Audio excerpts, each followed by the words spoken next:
আপনারা জানেন যে আমাদের মৎস্য খাদ্য ও পশুখাদ্য আইন ২০১০ অনুযায়ী ১০-এর ধারা ৪ অনুযায়ী প্রত্যেকটি মৎস্য খাদ্য বিক্রেতা বা উপকরণ বিক্রেতা, মৎস্য খাদ্য উৎপাদনকারী, আমদানিকারক সহ সকলকে লাইসেন্স করা বাধ্যতামূলক। কিন্তু এখানে আমরা যে প্রতিষ্ঠানটি আজকে এখানে পেয়েছি, আমাদের নির্বাহী ম্যাজিস্ট্রেট হিসেবে উপস্থিত রয়েছেন আমাদের শ্রীপুর উপজেলার সহকারী কমিশনার রবি মহোদয়। তো এখানে আমরা যেটা পেয়েছি যে উনি এখানে খাদ্য উপকরণ বিক্রয় করেন এবং সেটার লাইসেন্স এখনো তিনি গ্রহণ করেননি। যদিও ইতিমধ্যে তিনি আবেদন দিয়েছেন, তার লাইসেন্স এখনো তিনি পান নাই এবং আমরা এখানে আজকে যেটা পেয়েছি, তিনি লাইসেন্স মানে পাওয়া ব্যতীতই তিনি ইতিমধ্যেই উপকরণ বিক্রয় শুরু করেছেন এবং তিনি উপকরণগুলো যেখানে সংরক্ষণ করেছেন, সেই সংরক্ষণাগার আমাদের মৎস্য খাদ্য বিধিমালা ২০২৪ অনুযায়ী যে সুযোগ সুবিধা বা ফেসিলিটিস থাকা দরকার, তার এই সংরক্ষণাগারে আমরা সেরকম কোনো ফেসিলিটি পাই না।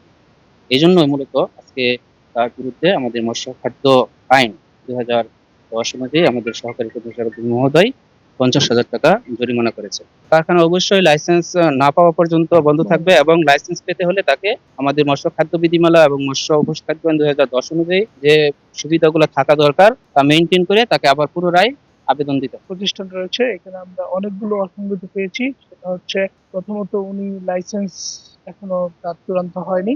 আর এখানে যে উনি মৎস্য খাদ্য যে তৈরি করছেন, এই তৈরি বিষয়ক যে ল্যাব টেস্ট করার পরে উনি কি কি খাবার তৈরি করতেছেন, এটার পুষ্টিমান কেমন, এই ধরনের কোনো ধরনের, বা এখানে যে ধরনের কাঁচামাল তৈরি করা হচ্ছে সেগুলো গুদামজাত কিভাবে হবে বা সেগুলো সংরক্ষণ কিভাবে হবে, সেই ধরনের অনেক গ্যাপ পেয়েছি আমরা। সেই অনুযায়ী আমরা এখানে দিয়েছি এবং কনস্টিটিউশন অনুযায়ী আমরা এখানে মৎস্য খাদ্য ও পশুখাদ্য আইন ২০১০ অনুযায়ী আমরা ৫০,০০০ টাকা জরিমানা বা অর্থদণ্ড, আটক নেই। আর এখানে যারা আমিন ফিটের যারা স্বত্বাধিকারীর একজন প্রতিনিধি রয়েছেন, তাকে বলা হয়েছে যে উনি লাইসেন্সিং এর আওতায় না আসা পর্যন্ত সব ধরনের কার্য